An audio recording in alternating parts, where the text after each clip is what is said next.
नमस्कार दोस्तों, इस वीडियो में हम बात कर रहे हैं भारतीय नागरिक सुरक्षा संहिता के सेक्शन 35 की, जो बेसिकली डील करता है when the police officer is conducting an arrest without an arrest warrant.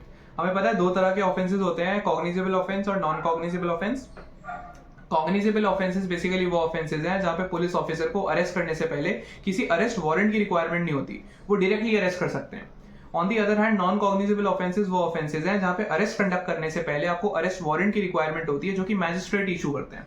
Basically magistrate का एक प्रायर अप्रूवल चाहिए होता है before conducting the arrest. Section 35 BNSS specifically deal करता है to the cases where the police is conducting an arrest in a cognizable offence without an arrest warrant. ठीक है, तो 35 की अरेस्ट करने के लिए आपको क्या प्रोसीजर फॉलो करना पड़ता है, किन केसेस में इस अरेस्ट को इफेक्चुएट किया जा सकता है, किन केसेस में डीएसपी का प्रायर अप्रूवल चाहिए होता है, किन केसेस में अरेस्ट के रीजंस को रिटर्न में रिकॉर्ड करना जरूरी है, ये सारा कवर्ड है section 35 of the BNSS. Earlier provision में हमारे पास जब सीआरपीसी था, कोड ऑफ क्रिमिनल प्रोसीजर, तभी सेक्शन 41 होता था।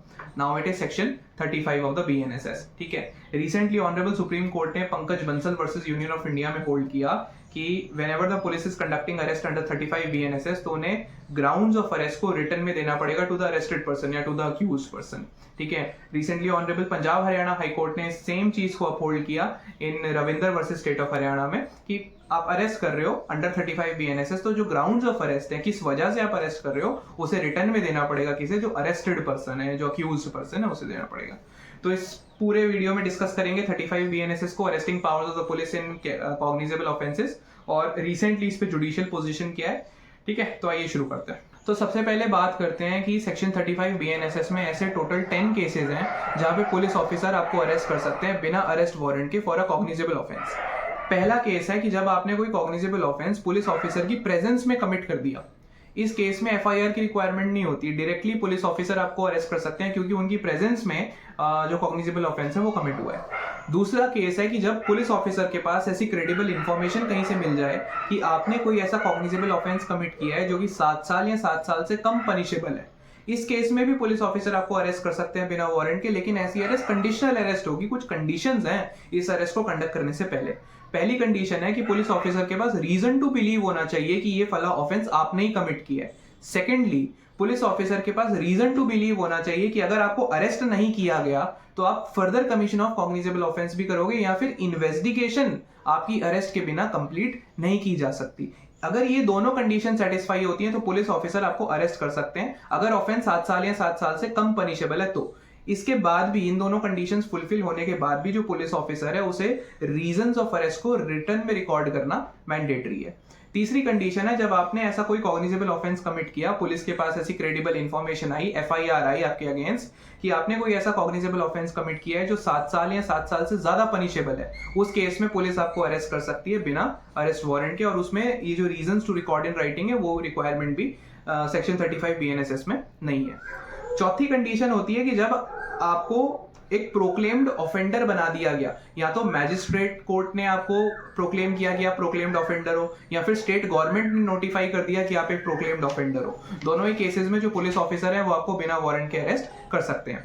पांचवी चीज होती है, पांचवा केस है कि जब आपकी पोजेशन से कुछ स्टोलन प्रॉपर्टी मिल गई, या फिर रीजन टू बिलीव है कि जो प्रॉपर्टी आपके पास है वो चोरी की प्रॉपर्टी है ना, और साथ ही साथ पुलिस ऑफिसर के पास रीजन टू बिलीव है कि आपने कॉग्निजेबल ऑफेंस भी कमिट किया है। इस केस में आपको अरेस्ट किया जा सकता है बिना अरेस्ट वारंट के।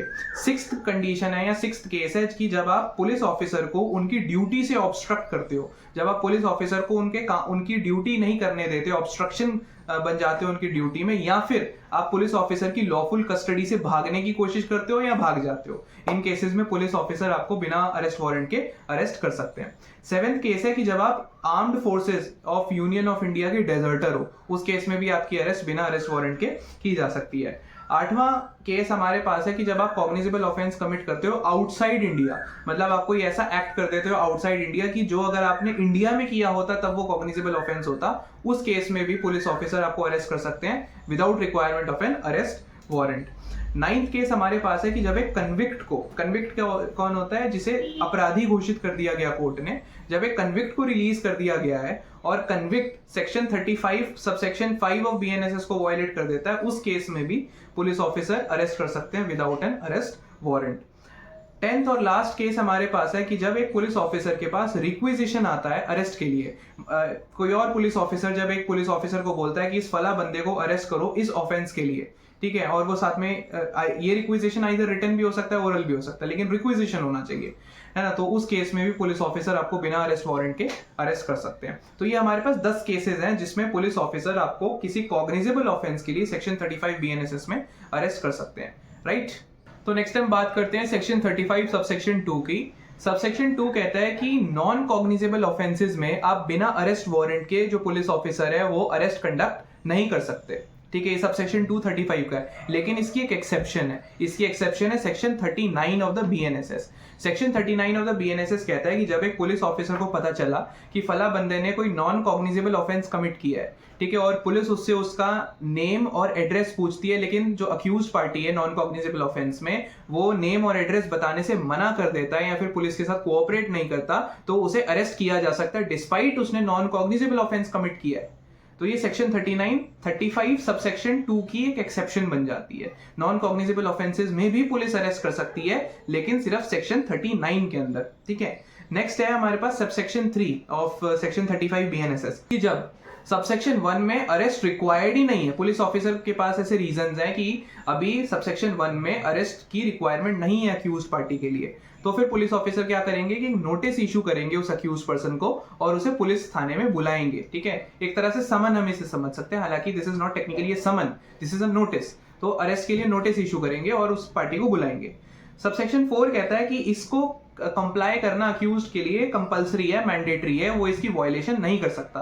अगर इसकी वायलेशन अक्यूज पार्टी कर देती है तो उसकी अरेस्ट की जा सकती है under subsection 6 of section 35 BNSS। Next हमारे पास है कि कुछ केसेस में, बेसिकली 3 केसेस में अरेस्ट कंडक्ट करने से पहले आपको डेप्यूटी सुपरिटेंडेंट ऑफ पुलिस का प्रायर अप्रूवल चाहिए होता है। किन केसेस में? पहला केस है कि जब अक्यूज्ड आपका 60 ईयर्स से ज्यादा है, मतलब सीनियर सिटीजन है, तो सीनियर सिटीजन को अरेस्ट करने से पहले आपको DSP का अप्रूवल चाहिए होता है। दूसरा केस, जब जो ऑफेंस कमिट हुआ है, जो कॉग्निजेबल ऑफेंस कमिट हुआ है वो 3 साल या 3 साल से कम पनिशेबल है, उस केस में भी आपको पहले DSP का अप्रूवल चाहिए होता है। तीसरा केस, जो अक्यूज पार्टी है वो इनफर्म है, उस केस में भी आपको DSP का प्रायर अप्रूवल चाहिए होता है। तो इन 3 केसेस में DSP का प्रायर अप्रूवल चाहिए होता है before conducting the arrest under section 35 of the भारतीय नागरिक सुरक्षा संहिता। तो बात करते हैं कि रिसेंटली ऑनरेबल सुप्रीम कोर्ट ने Pankaj Bansal versus union of India में क्या होल्ड किया। ऑनरेबल सुप्रीम कोर्ट ने होल्ड किया कि जब भी आप सेक्शन 35 BNSS की अरेस्ट कर रहे हो तो ग्राउंड्स ऑफ अरेस्ट को रिटन में कम्युनिकेट करना जरूरी है विद द अरेस्टेड पर्सन और the accused person. Honourable Punjab and Haryana high court ने Ravinder versus state of Haryana में सेम चीज होल्ड की कि जब भी अरेस्ट हो रही है 35 में, तो फिर जो ग्राउंड्स ऑफ अरेस्ट है उन्हें रिटन में कम्युनिकेट करना जरूरी है टू द अक्यूज्ड पर्सन और टू द अरेस्टेड पर्सन।